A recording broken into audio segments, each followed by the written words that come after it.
Ladies and gentleman, ಐಪಿಎಲ್ನ ಜನಪ್ರಿಯ ತಂಡ RCB ಮಾಲೀಕತ್ವ ಬದಲಾವಣೆ ಕುರಿತು ಸದ್ಯ ಚರ್ಚೆ ಗರಿಗೆದರಿದೆ. ಇನ್ನು ವಿಜಯ್ ಮಲ್ಯ ಕಾಲದ ನಂತರ ಡಿಯಾಜಿಯೋಗೆ ಹಸ್ತಾಂತರವಾದಂತಹ ಈ ಫ್ರಾಂಚೈಸಿ ಲಾಭದಲ್ಲಿದ್ರೂ ಕೂಡ ಯಾಕೆ ಮಾರಾಟವಾಯಿತು ಅನ್ನೋದು $1 ಮಿಲಿಯನ್ ಪ್ರಶ್ನೆಯಾಗಿದೆ. ಇದು ವ್ಯವಹಾರದ ತಂತ್ರವೋ ಅಥವಾ ಕಾನೂನು ಒತ್ತಡದ ಪರಿಣಾಮವಾ? ಈ ಬದಲಾವಣೆಯಿಂದ ಅಭಿಮಾನಿಗಳ ನಂಬಿಕೆ ಮೇಲೆ ಏನ್ ಪರಿಣಾಮ ಬೀರುತ್ತದೆ ಅನ್ನೋದರ ಮೇಲೆ ಇವತ್ತಿನ ಫೋಕಸ್ ಪವರ್ನ ಚರ್ಚೆ. ನಾನು ಪವಿತ್ರ. ಈ ಕುರಿತ ಹೆಚ್ಚಿನ ಮಾಹಿತಿಯನ್ನ ಕೊಡ್ತಾರೆ ನಮ್ಮ ಚಾನೆಲ್ನ ಮುಖ್ಯಸ್ಥರಾದಂತಹ ಹೇಮಂತ್ ಅವರು. Sir hi. ಹಾಯ್ ಪವಿತ್ರ. ಎಸ್ ಸರ್, ಮೊದಲನೇದಾಗಿ ಅಂದ್ರೆ ಸಾಕಷ್ಟು ಅಭಿಮಾನಿಗಳನ್ನ ಒಳಗೊಂಡಂತಹ ಆರ್ಸಿಬಿ ಫ್ರಾಂಚೈಸಿ ಮಾರಾಟವಾಗಿರುವಂತದ್ದು, ಇದಕ್ಕೆ ಕಾರಣ ಏನಿರಬಹುದು? ವ್ಯವಹಾರ, ಲಾಭ. ಕ್ರಿಕೆಟ್ ಅಂತ ಹೆಂಗಿತ್ತು ಅಂದ್ರೆ ಎಷ್ಟು ಚೆನ್ನಾಗಿತ್ತು ಅವಾಗ. ಹಾ sir. Cricket, Indian team, Karnataka team, ಈ ತರ ಅಸ್ಮಿತೆ ಇತ್ತು. ಕ್ರಿಕೆಟ್ ಅನ್ನೋದು ಒಂದು ಅಸ್ಮಿತೆ ಅನ್ನೋದು. ಯಾವಾಗ ಕ್ರಿಕೆಟ್ಗೆ ಹಣ ಅನ್ನುವಂಥದ್ದು, ಗ್ಲಾಮರ್ ಅನ್ನುವಂಥದ್ದು ಎಂಟ್ರಿ ಆಯ್ತು, ಲೈಕ್ IPL ಸ್ಟಾರ್ಟ್ ಆಯ್ತು, ಅಲ್ಲಿ ಕ್ರಿಕೆಟ್ ತನ್ನ ನೈಜ ಸೌಂದರ್ಯವನ್ನು ಕಳೆದುಕೊಳ್ತು. ಈ T20 ಬಂದ ಮೇಲಂತೂ ಮುಗೀತು. ಮೊದಲು 5 ದಿನ ಟೆಸ್ಟ್ ಮ್ಯಾಚ್ ಇತ್ತು, ಅದಾದ್ಮೇಲೆ T20 ಮ್ಯಾಚ್ಗಳು, ಅವ್ರು 50 ಓವರ್ ಇವ್ರು 50 ಓವರ್ ಆಡ್ಬೇಕು. ಅದಕ್ಕಿಂತ ಮೊದಲು 60 ಓವರ್ ಇತ್ತು ODI ಮ್ಯಾಚ್ಗಳು, 50 ಓವರಿಗೆ ಬಂತು. ಈಗ T20 ಬಂದ್ಮೇಲೆ ಇದೊಂದು ರೀತಿ ಚುಟುಕು ಕ್ರಿಕೆಟ್. ಹಿಂದೆ ವ್ಯವಹಾರ ಶುರುವಾಯ್ತು. ಈಗ ಆಟಗಾರರನ್ನ ನೀವು ಆಕ್ಷನ್ ಹರಾಜಲ್ಲಿ ಕೊಂಡ್ಕೊಂಡ್ರೆ ನೀವೇನ್ ಮಾಡ್ಬೇಕು? ಅದೇ ನಾವು ಅವ್ರು ಹೆಂಗ ಹರಾಜಲ್ಲಿ ಕೊಂಡ್ಕೊಂಡಿರ್ತಾರೋ ಅದೇ ರೀತಿ ಅಲ್ವಾ, ನೀವು ಲಾಭ ಮಾಡ್ಕೊಳಕ್ಕೆ ಕಂಪನಿ ನಡೆಸ್ಬೇಕು. ಕರೆಕ್ಟ್ ಅಲ್ವಾ? ಅವಾಗ ಇದು ಆಟಗಾರರನ್ನ ಹರಾಜ್ ಹಾಕ್ತಾರ ಅಂದ್ರೆ ನೀವು ಒಂದು ಕಲ್ಪನೆ ಮಾಡ್ಕೊಳ್ಳಿ, ಇದು ಬಿಸ್ನೆಸ್ ಎಷ್ಟರ ಲೆವೆಲ್ ಇದೆ. ಅದೇ ಸರ್, ಒಂದ್ ಕಾಲದಲ್ಲಿ ಅದೇ ದೇಶಕ್ಕೋಸ್ಕರ ನಾಡಿಗೋಸ್ಕರ ಆಟ ಆಡ್ತಿರುವಂತಹ ಆಟ ಈಗ ಕಂಪ್ಲೀಟ್ ಕಾರ್ಪೊರೇಟ್ ಆಗಿ ಬದಲಾಗ್ಬಿಟ್ಟಿದೆ. ಹೌದು. ಈಗ ಫ್ರಾಂಚೈಸಿಗಳು ಹಂಗೆ ಕಾರ್ಪೊರೇಟ್ ಕಂಪನಿಗಳ ತರ ಹೆಸರುಗಳನ್ನ ಇಟ್ಕೊಂಡಿದ್ದು ಹಂಗೆ ಅವರು. ಈಗ ಇದಿದೆಲ್ಲ Lucknow Super Giants. Super Giants ಅನ್ನೋದು ಆ ಕಂಪನಿ ಅವ್ರದ್ದು, ಯಾರ್ದು ಓನರ್ ಕಂಪನಿ. ಅದೇ ರೀತಿ Royal Challengers Bengaluru, Royal Challengers ಅನ್ನೋದು ಒಂದು ಇದು ಏನೋ ಗುಂಡಿನ ಹೆಸರು. ಓಕೆ, ವಿಜಯ್ ಮಲ್ಯ ಅವ್ರದ್ದು, ಅದನ್ನ ಇವ್ರು ಇಟ್ಕೊಂಡ್ರು. ಹಾಗಾಗಿ ಇವರು ಬೆಂಗಳೂರು ಅಂತ ಇರೋದ್ರಿಂದ ನಮ್ Bengaluru team actually Bengaluru team ಅಲ್ಲ, ಅದು ಫ್ರಾಂಚೈಸಿ ಟೀಮ್. ಬೆಂಗಳೂರು ಅಭಿಮಾನಿಗಳು, ಬೆಂಗಳೂರು, ಕರ್ನಾಟಕ, ಯಾರಿದ್ದಾರೆ ಕರ್ನಾಟಕದವ್ರು RCB ನಲ್ಲಿ? ಯಾರನ್ನ ಕರ್ಕೊಂಡಿದ್ದಾರೆ ಇವರು? ಇವ್ರಿಗೆ ಬೇಕಾಗಿಲ್ವಲ್ಲ. ಓಕೆ, ಬೆಂಗಳೂರು ಅಭಿಮಾನಿಗಳು 11 ಜನ ಸತ್ರು ಕಪ್ ಗೆದ್ರು ಅಂತ. ಒಂದು ಫ್ರಾಂಚೈಸಿ ಯಾವ್ದೋ ಕಪ್ ಗೆಲ್ತು ಅಂತ 11 ಜನ ಅಭಿಮಾನಿಗಳು, ಅದಕ್ಕಿಂತ ದುರಂತ ಬೇಕಾ? ಅಂದ್ರೆ ಸರ್, ನೀವ್ ಅಂದ್ರಿ ಅಂದ್ರೆ ಈ ಒಂದು IPL ಏನು RCB ಇದೆ, ಬಟ್ ಕನ್ನಡದವ್ರೆ ಯಾರು ಇಲ್ಲ ಅನ್ನುವಂಥದ್ದು. ಬಟ್ ಹಿಂದೆ ಕೂಡ ರಾಹುಲ್ ಕೂಡ ಬೇಜಾರಾಗಿದ್ರು. ಅಂದ್ರೆ ನಾನು ಇರ್ತಿದ್ದೆ ಬಟ್ ನನ್ನ ಸೇರಿಸ್ಕೊಂಡಿಲ್ಲ ಅಂತ ಹೇಳಿ. ಅಜೆಂಡಾಗಳು ಏನೇನು ಇರ್ತವೆ ಮೇಡಮ್ ಗೊತ್ತಿಲ್ಲ. ಈಗ ಏನಂದ್ರೆ ಒಂದೊಂದು ಅಜೆಂಡಾ ಇರ್ತವೆ. ಈಗ ಅದೇ KL ರಾಹುಲ್ ರಣಜಿನಲ್ಲಿ ಇದೇ ವರ್ಷದಲ್ಲಿ ಕ್ವಾರ್ಟರ್ ಫೈನಲ್ ಮತ್ತು ಸೆಮಿಫೈನಲ್ ಸೆಂಚುರಿ ಹೊಡೆದು ಫೈನಲ್ ಕರ್ಕೊಂಡು ಹೋಗ್ಲಿಲ್ವಾ ಕರ್ನಾಟಕ ಟೀಮ್ನ? ಅದಕ್ಕಿಂತ ಹೆಮ್ಮೆ ಬೇಕಾ KL ರಾಹುಲ್ಗೆ? ಇವರು RCB ಅವ್ರು ತಗೊಂಡಿಲ್ಲ ಅಂತ ಹೇಳಿ ಬೇಜಾರು ಮಾಡ್ಕೊಳಕ್ಕಾಗತ್ತಾ? ಕರ್ನಾಟಕಕ್ಕೋಸ್ಕರ ಆಡಿದಾರಲ್ವಾ, ಕನ್ನಡ ಮಣ್ಣಲ್ಲಿ ಹುಟ್ಟಿ ಕರ್ನಾಟಕಕ್ಕೋಸ್ಕರ ಆಡಿ ಸೆಮಿಫೈನಲ್ ನಲ್ಲಿ ಮತ್ತೆ ಕ್ವಾರ್ಟರ್ ಫೈನಲ್ ನಲ್ಲಿ ಸೆಂಚುರಿ ಹೊಡೆದು ಫೈನಲ್ ಕರ್ಕೊಂಡು ಹೋದ್ರಲ್ಲ ಟೀಮ್, ಅದಕ್ಕಿಂತ ಇನ್ನೇನ್ ಬೇಕಾಗತ್ತೆ ಅಲ್ವಾ? ಅದೇ ಸರ್ ಮಲ್ಯ ಅವ್ರು ಬಂದ್ಬಿಟ್ಟು ಡಿಯಾಜಿಯೋಗೆ ಮಾರಾಟ ಮಾಡಿದ್ರು, ಅದರಿಂದ ಲೈಕ್ ಮಲ್ಯ ಅವರು ಲಾಸ್ ಆಗಿದ್ರು. ಸೊ ಬಿಸ್ನೆಸ್ ಅಲ್ಲಿ ಅನ್ನುವಂಥದ್ದೆಲ್ಲ ಮಾತಿದೆ. ಬಟ್ ಈಗ ಇದು ಆಲ್ರೆಡಿ ಲಾಭದಲ್ಲಿದೆ. ಬಟ್ ಏನಕ್ಕೆ ಮಾರಾಟ ಆಯ್ತು? ಏನು ಸ್ವಯಂ ಪ್ರೇರಿತ? ಮೇಡಮ್ ನೋಡಿ, ವಿಜಯ್ ಮಲ್ಯ ಅವರು ಇಲ್ಲಿಲ್ಲ, ಅವರು ದೂರದ ಲಂಡನ್ ಅಲ್ಲಿ ಕೂತಿದ್ದಾರೆ. ಓಕೆ, ವಿರಾಟ್ ಕೊಹ್ಲಿ ಎಲ್ಲಿರ್ತಾರೆ? ಅವರು ಲಂಡನ್ ನಲ್ಲೇ ಇರೋದು. ಓಕೆ, ಅಂದ್ರೆ ಇಬ್ರು ಮಾಲೀಕರು ಮತ್ತೆ ಪ್ರಮುಖ ಆಟಗಾರ ಅಲ್ಲೇ ಇರ್ತಾರೆ ಅನ್ನೋ ತರ ಆಯ್ತು.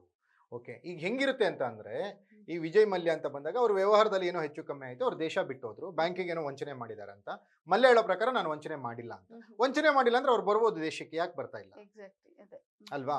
ಈ IPL ಪಿತಾಮಹ ಲಲಿತ್ ಮೋದಿ ಎಲ್ಲಿದ್ದಾರೆ? ಅವರು ಲಂಡನ್ ಅಲ್ಲೇ ಕೂತಿರೋದು, ಅವರು ದೇಶ ಬಿಟ್ಟು ಹೋಗಿರೋದು. IPL ಸ್ಟಾರ್ಟ್ ಆಗಿದ್ದು, IPL ಕಾರಣೀಕರ್ತ, IPL ಫೌಂಡರ್, IPL ಸಂಸ್ಥಾಪಕ ಇದೆ ಲಲಿತ್ ಮೋದಿ. ಓಕೆ, ಅವರು ಲಂಡನ್ ಅಲ್ಲಿ ಕೂತಿದ್ದಾರೆ. ವಿಜಯ್ ಮಲ್ಯ ಲಂಡನ್ ಅಲ್ಲಿ ಕೂತಿದ್ದಾರೆ. ವಿರಾಟ್ ಕೊಹ್ಲಿ ಲಂಡನ್ ಅಲ್ಲಿ ಇರ್ತಾರೆ. ಆಯ್ತಾ? ಇಲ್ಲಿ ಅಭಿಮಾನಿಗಳು ಕ್ರಿಕೆಟ್ನ ಅಭಿಮಾನಿಗಳು ಇರ್ಬೇಕ ಬಿಟ್ರೆ, ಕ್ರಿಕೆಟ್ನ ಅಭಿಮಾನಿಗಳಿದ್ರೆ ಅವ್ರಿಗೆ ಸಲ್ಯೂಟ್ ಇಡೋಣ. ಕ್ರಿಕೆಟ್ನ ಅಭಿಮಾನಿಗಳು ಬಿಟ್ಟು ಈ ಫ್ರಾಂಚೈಸಿ ಅಭಿಮಾನಿಗಳಾಗಿ ಓಕೆ ಒಂಥರ ಅವ್ರ ಜೀವಕ್ಕೆ ನೋಡಿ 11 ಜನ, Yes, ಒಬ್ರಲ್ಲ sir. ಇಬ್ರಲ್ಲ. ಒಬ್ರಲ್ಲ ಅವರ ಇಬ್ರು. ಫ್ಯಾಮಿಲಿ ಎಷ್ಟು ಇನ್ನೂ ಇವತ್ತು ನೋನಲ್ಲಿ ಇರುತ್ತೆ. Okay. RCB ಅಂತ ಅವ್ರ ಪೇಪರ್ ಅಲ್ಲಿ ನೋಡಿದ್ರೆ ಅಥವಾ ಟಿವಿನಲ್ಲಿ ನೋಡಿದ್ರೆ ಅವ್ರಿಗೆ ಒಂದ್ ರೀತಿ ದುಃಖ ಉಮ್ಮಳಿಸ್ ಬರುತ್ತೆ. ಖಂಡಿತವಾಗ್ಲು ಅಂದ್ರೆ Okay. ಇನ್ನೇನು ನಾಡಿದಿಂದಾನೇ RCB ಅಂದ್ರೆ IPL ಸ್ಟಾರ್ಟ್ ಆಗಿದೆ ಸರ್. ಹಾ. 11 ಜನ ಇವತ್ತು ನಾವು ನೆನಪಿಸ್ಕೊಳ್ಳೇಬೇಕು. ಹ್ಮ್. ಬಟ್ ಸರ್ ಈ ಮಾಲೀಕತ್ವ ಏನು ಬದಲಾವಣೆ ಆಗಿದೆ, ಏನಾದ್ರೂ ಹೆಸರೇನಾದ್ರೂ ಬದಲಾಗಬಹುದಾ ಅನ್ನೋದು? ಯಾವುದೇ ಓನರ್ ಆದ್ರೂ ಕೂಡ ಫಸ್ಟ್ ಅದನ್ನೇ ಮಾಡ್ತಾರೆ ಮೇಡಮ್. ಓಕೆ. ಈಗ ಅವರು ಅಷ್ಟೆಲ್ಲ ದುಡ್ಡು ಕೊಟ್ಟು ತಗೊಂಡು ಅವರು ರಾಯಲ್ ಚಾಲೆಂಜರ್ಸ್ ಬ್ರ್ಯಾಂಡ್ ನಾಗ ಪ್ರಮೋಟ್ ಮಾಡ್ತಾರೆ. RCB ಅಂತ ಉಳಿಸ್ಕೋತಾರೆ ನನಗೆ ಗೊತ್ತಿರೋ ಪ್ರಕಾರ. ಆದ್ರೆ ರಾಯಲ್ ಚಾಲೆಂಜರ್ಸ್ ಬೆಂಗಳೂರು ಅಂತ ಇರಲ್ಲ. RC ಬದಲು ಬೇರೆ ಏನಾದ್ರೂ ಇರ್ಬೋದು. RCB ರಾಣಿ ಚೆನ್ನಮ್ಮ ಬೆಂಗಳೂರು ಈ ತರದ್ದು RCB ಈ ತರದ್ ಏನೋ ಮಾಡ್ಕೋತಾರೆ ಅವರು. RCB ಅಂತ ಮಾಡ್ತಾರೆ. ಬಟ್ ರಾಯಲ್ ಚಾಲೆಂಜರ್ಸ್ ಬೆಂಗಳೂರು ಅನ್ನೋದು ಉಳಿಯೋದು ಡೌಟ್ ಅಂತ ನಂಗೆ ಅನ್ಸುತ್ತೆ.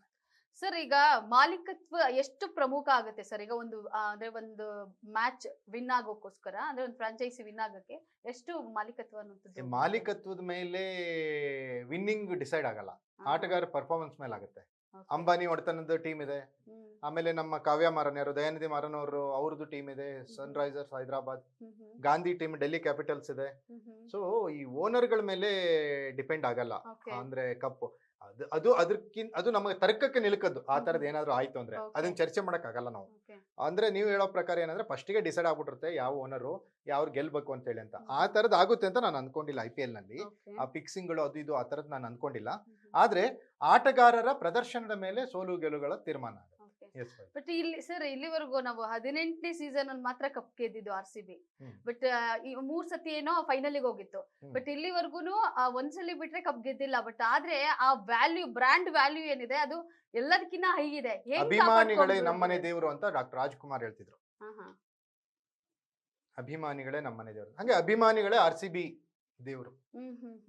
ಆ ಅಭಿಮಾನ ಹುಚ್ಚ ಅಭಿಮಾನ ಇದ್ದಿದ್ದಕ್ಕೆ ಅಲ್ವಾ 11 ಜನ ಕಾಲ್ ತುಳಿದಲ್ಲಿ ಸತ್ತಿದ್ದು.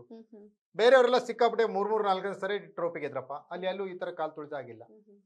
ಓಕೆ, ಹಂಗಾಗಿ ಈ ಕ್ರೇಜ್ ಅನ್ನೋದೇನಂದ್ರೆ ವಿರಾಟ್ ಕೊಹ್ಲಿ ಕ್ರೇಜ್ ಇದೆ.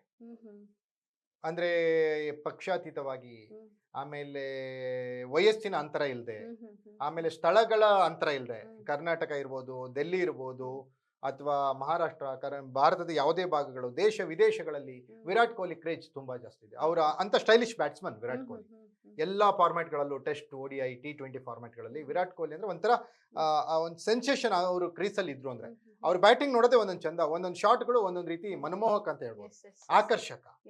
ಅವ್ರು ಮೊದಲಿನಿಂದನೂ ಇಲ್ಲಿವರೆಗೂ ಅಂದ್ರೆ RCB ಯಾವತ್ತೂ ಬಿಟ್ಕೊಟ್ಟಿಲ್ಲ, ಈಗಲೂ ಕೂಡ ಕಂಟಿನ್ಯೂ ಆಗಿದ್ದಾರೆ. ಬಟ್ ಮತ್ತೆ ಒಂದು ಘೋಷಣೆ ಕೂಡ ಮಾಡಿದ್ದಾರೆ, ನಾನು ಕೊನೆವರೆಗೂ ಇದೇ ಟೀಮ್ ಅಲ್ಲಿ ಇದ್ದೇ ಇರ್ತೀನಿ ಅಂತ ಹೇಳಿ. ಅವರಿಗೆ RCB ಮೇಲೆ ಇರುವಂತ ಪ್ರೀತಿ, ಬೆಂಗಳೂರಿನ ಮೇಲೆ ಇರುವಂತ ಪ್ರೀತಿ ಅಂತ ಅನ್ಕೋಬಹುದು. ಅವರ ಶ್ರೀಮತಿ ಅನುಷ್ಕಾ ಶರ್ಮಾ ಅವರು ಕೂಡ ಬೆಂಗಳೂರಿನವರೇ. ಅವ್ರದ್ದು ಬೆಂಗಳೂರಲ್ಲಿ ಬಿಸ್ನೆಸ್ 180 ಕಮಿನ್ ಅಂತ ಒಂದು ರೆಸ್ಟೋರೆಂಟ್ ಇದೆ, ಅಲ್ಲೇ ಎಲ್ಲಿ ಚಿನ್ನಸ್ವಾಮಿ ಸ್ಟೇಡಿಯಂ ಮುಂದ್ಗಡೆನೆ ಇದೆ. ಓಕೆ, ವಿರಾಟ್ ಕೊಹ್ಲಿ ಬಿಸ್ನೆಸ್ ಬೆಂಗಳೂರಲ್ಲಿದೆ. ವಿರಾಟ್ ಕೊಹ್ಲಿಗೆ ಬೆಂಗಳೂರು ಅಂದ್ರೆ ತುಂಬಾ ಪ್ರೀತಿ. ಹಂಗಾಗಿ RCB ಬೆಂಗಳೂರು ಟೀಮ್ ಅಲ್ಲಿ ಇರ್ಬೇಕಂತ ಅವ್ರು ಅನ್ಕೊಂಡಿದ್ದಾರೆ. ಒಂದು ಕಪ್ಪನ್ನು ಕೂಡ ಗೆಲ್ಸ್ಕೊಟ್ರು ಹೋದ ವರ್ಷ. ಎಸ್ ಸರ್, RCB ಮಾರಾಟದ ನಿರ್ಧಾರದಲ್ಲಿ ಏನಾದ್ರು BCCI ಹಾಗೆ IPL ಅವ್ರದ್ದು ಏನಾದ್ರು ಕೈವಾಡ ಇದೆಯಾ? ಹಂಗೆ ಹೇಳಕ್ಕಾಗಲ್ಲ ಮೇಡಮ್. ಟೀಮ್ ಉಳಿಸ್ಕೊಳ್ಳೋದು ಬಿಡೋದು ಅವ್ರ ಇಷ್ಟ, ಅವ್ರ ಪ್ರಾಪರ್ಟಿ ಅದು.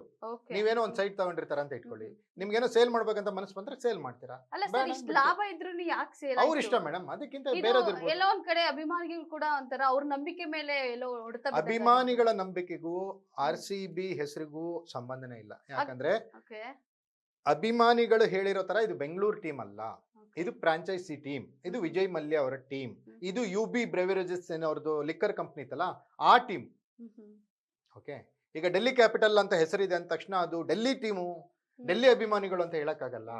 ಅದು ಒಂದು ಫ್ರಾಂಚೈಸಿ ಅವ್ರದ್ದು, ಬೇಸ್ಡ್ ಅಲ್ಲಿಯವರಾಗಿರೋದ್ರಿಂದ ಅದು ಬೆಂಗಳೂರು ಅನ್ನೋ ಹೆಸರನ್ನ ಯೂಸ್ ಮಾಡ್ತಾರೆ. ಮತ್ತೆ ಯಾವಾಗ ಬೇಕಾದ್ರೂ ಈ ಮಾಲೀಕತ್ವ ಮತ್ತೆ ಬದಲಾಗಬಹುದು. ಖಂಡಿತವಾಗ್ಲೂ ಅವರಿಗೆ ಎಷ್ಟು ದಿನ ಬೇಕು ಅಷ್ಟು ದಿನಕ್ಕೆ ಇಟ್ಕೋತಾರೆ, ಸೇಲ್ ಮಾಡ್ಬೇಕಂತ ಸೇಲ್ ಮಾಡ್ತಾರೆ. ಅಂದ್ರೆ ಕಂಪ್ಲೀಟ್ಲಿ ಇಲ್ಲಿ ವ್ಯವಹಾರನೇ ಆಗೋಯ್ತು. ಹೌದು, IPL ಅಂದ್ರೇನೆ ವ್ಯವಹಾರ. ನಾನು ಹೇಳಿದ್ನಲ್ಲ, IPL ಅಂದ್ರೇನೆ ವ್ಯವಹಾರ.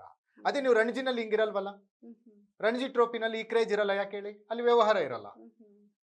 ಈ ಸರಿ ಹುಬ್ಳಿನಲ್ಲಿ ಫೈನಲ್ ಮ್ಯಾಚ್ ಆಯ್ತು ರಣಜಿದು, ಜಮ್ಮು ಕಾಶ್ಮೀರ್ ವರ್ಸಸ್ ಕರ್ನಾಟಕ ಇತ್ತು. ಎಷ್ಟು ಜನ ಅಭಿಮಾನಿಗಳು ನೋಡಕ್ ಹೋಗಿದ್ರಲ್ಲಿ ಅಲ್ವಾ? ಅದು ಆಕ್ಚುಲಿ ನಮ್ಮ ದೇಶೀಯ ಟೂರ್ನಿ. ಅದು ನಮ್ಮ ನಾಡು ನುಡಿಯ ಅಸ್ಮಿತೆ, ಅದು ನಮ್ಮ ಜಲ ನೆಲ ಭಾಷೆಯ ಅಸ್ಮಿತೆ. ಓಕೆ, ಅದು ಕರ್ನಾಟಕದ ಅಸ್ಮಿತೆ. ಆಗಲ್ಲ, ಕ್ರೇಜ್ ಹುಟ್ಟಿಸಲ್ಲ. ಯಾಕಂದ್ರೆ ಅಲ್ಲಿ ಗ್ಲಾಮರ್ ಇಲ್ಲ, ಮನಿ ಇಲ್ಲ. ಇಲ್ಲಿ ಎಲ್ಲ ಇದೆ. ಹಂಗಾಗಿ ಇಲ್ಲಿ ಜನ ಹೋಗ್ತಾರೆ. ಓಕೆ ಸರ್, 11 ಜನ ಏನ್ ಕಾಲ್ ತುಳಿತಕ್ಕೊಳಗಾದ್ರು ಅಂದ್ರೆ ಏನ್ ಕಾರಣ ಇರ್ಬೋದು ಸರ್? ಇವರು ಮ್ಯಾನೇಜ್ಮೆಂಟ್ ಫೇಲ್ಯೂರ್ ಅದನ್ನ ನಾವು ಇಲ್ಲಿ ಚರ್ಚೆ ಮಾಡಕ್ಕಾಗಲ್ಲ ಮೇಡಮ್, ತನಿಖೆ ನಡೀತಾ ಇದೆಯಲ್ಲ, ಓಕೆ. ತನಿಖೆ ನಡಿ ವರದಿನೂ ಈಗ ಕೊಟ್ಟಿದ್ದಾರೆ. ಅಂದ್ರೆ ಹಿಂದೆ ಹೇಳಿದ್ರು ಇಲ್ಲ ನಾವು ಅಂದ್ರೆ ಕ್ರೀಡಾಂಗಣದಲ್ಲಿ ಆಟ ಆಡ್ಸಕ್ ಬಿಡೋಲ್ಲ ಅಂತ, ಬಟ್ ಈ ಸತಿ 7 ಮ್ಯಾಚ್ಗಳಿಗೂ ಕೂಡ ಅನುಮತಿ ಸಿಕ್ಕಿದೆ. ಆ ಟೈಮಲ್ಲಿ ಅವರು ಬಚಾವ್ ಆಗ್ಬೇಕಿತ್ತಲ್ಲ. ಹಾ ಹಾ. ಆ ಟೈಮಲ್ಲಿ ಹಾ, ಹೌದು ಹಾ. ನಾವೇನೋ ತಪ್ಪು ಮಾಡ್ಬಿಟ್ಟಿದೀವಿ ಹ್ಮ್. ಹಂಗೆ ಹಿಂಗೆ ಅಂತ ಹೇಳಕ್ಕಾಗಲ್ಲ. ಹ್ಮ್. ಇಲ್ಲ ಗ್ರೌಂಡ್ ಸರಿ ಇಲ್ಲ ಹಂಗಾಗಿ ಅಲ್ಲಿ ಕ್ರಿಕೆಟ್ ಆಡ್ಸಲ್ಲ ನಾವು ಅಂತ ಹೇಳಿರ್ತಾರೆ. ಓಕೆ. ಓಕೆ, ಗ್ರೌಂಡ್ ಸರಿ ಇದ್ರೆ ಇವ್ರು ಯಾಕೆ ಸಾಯಕ್ ಬಿಟ್ರಲ್ಲಿ, ಹ್ಮ್ ಹ್ಮ್. ಇವರೇ ಸಾಯಿಸ್ದಂಗ ಆಯ್ತಲ್ಲ ಎಕ್ಸಾಕ್ಟ್ಲಿ ಸರ್. ಅಲ್ವಾ. ಹೌದು. ಎಷ್ಟು ಹಂಗಾಗಿ crowd ಅದು ಆ ಇತ್ತು. ಟೈಮಿಗೆ ಹಂಗೆ ಹೇಳ್ಬೇಕಿತ್ತು. ರಾಜಕಾರಣಿಗಳು ಅಧಿಕಾರದಲ್ಲಿರೋರು ಹಂಗ್ ಹ್ಮ್. ಮಾಡ್ತಾರೆ. ಫೈನಲಿ ಏನಂದ್ರೆ ಹ್ಮ್. ಕ್ರಿಕೆಟ್ ಆದ್ರೂ ತಗೊಳ್ಳಿ, ರಾಜಕಾರಣ ಆದ್ರೂ ತಗೊಳ್ಳಿ, ಬೇರೆ ಏನಾದ್ರೂ ಉತ್ಸವಗಳಾದ್ರೂ ತಗೊಳ್ಳಿ, ಕೋಮು ಗಲಭೆ ಏನಾದ್ರೂ ತಗೊಳ್ಳಿ, ಹ್ಮ್ ಹ್ಮ್. ಆಯ್ತಾ, ಯಾವ್ದೋ ಮೆರವಣಿಗೆ ಮೇಲೆ ಕಲ್ಲು ಹೊಡೆದ್ ತಗೊಳ್ಳಿ, ಏನೇ ಆದ್ರೂ ಕೂಡ ಅವ್ರ ಬೆಲೆ ಜನರಿಗೆ ಬೇಸ್ಕೋಬೇಕು. ಜನರಿಗೆ ತೊಂದ್ರೆ. Okay. ಅವ್ರು ಏನ್ ಮಾಡ್ಬೇಕು ಆ ತರ ಅದ್ ಮಾಡ್ಕೊಂಡು ಅದ್ರಲ್ಲೂ ಕೂಡ ಯಾವ ರೀತಿ ನಮ್ಗೆ ನಮ್ ಪಕ್ಷಕ್ಕೆ ಓಟ್ ಬರ್ಬೇಕು ಅನ್ನೋ ತರ ಪ್ಲಾನ್ ಮಾಡ್ತಾರೆ. Yes sir, thank you Pavithra, thank you so much. Thank you. ಅಂದ್ರೆ ತುಂಬಾ ಡೀಟೈಲ್ ಆಗಿ ಸಾಕಷ್ಟು ಇಲ್ಲ, ಮಾಹಿತಿಗಳನ್ನ ತುಂಬಾ ತಿಳಿಸ್ಕೊಟ್ರಿ. ಮಾತಾಡೋದಿದೆ, ಒಂದ್ಸರಿ Okay. ಟೈಮ್ ಇದ್ದಾಗ ಮಾತಾಡೋಣ. Thank you. Thank you sir. Yes ನೋಡಿದ್ರಲ್ಲ ವೀಕ್ಷಕರೇ, ಇದಾಗಿತ್ತು ಫೋಕಸ್ ಪವರ್. ನೆಲ ಜಲ ಭಾಷೆಗಾಗಿ ನೋಡ್ತಾ ಇರಿ ಫೋಕಸ್ ಟಿವಿ.